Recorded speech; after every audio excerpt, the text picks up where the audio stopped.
السلام علیکم۔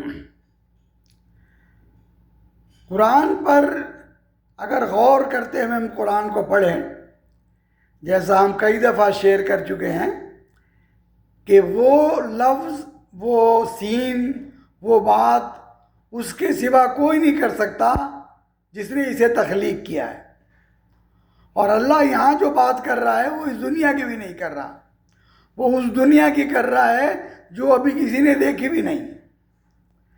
قیامت کے دن کا اللہ منظر پیش کر رہا ہے، اور جہاں اس وقت اربوں، پتہ نہیں اربوں خربوں لوگ موجود ہوں گے، اللہ نے کہا ہر آواز تیرے رب کے سامنے پست ہو جائے گی، صرف ایک آواز کے، الا ہمسا، اللہ اکبر۔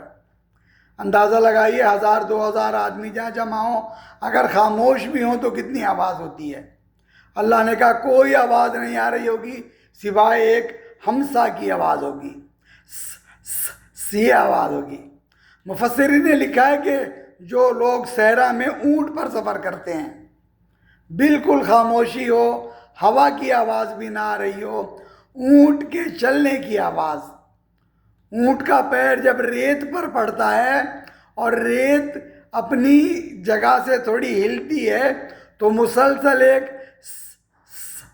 ایک ایسی آواز آتی ہے، اللہ اکبر۔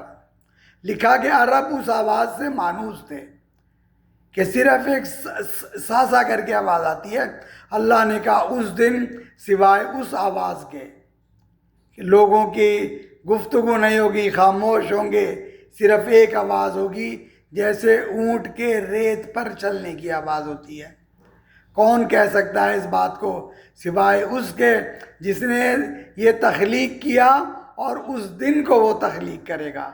میں قربان جاؤں اپنے رب کی ذات کے، میرا رب تدبر سے ہمیں اپنا کلام پڑھنے کی توفیق عطا فرمائے۔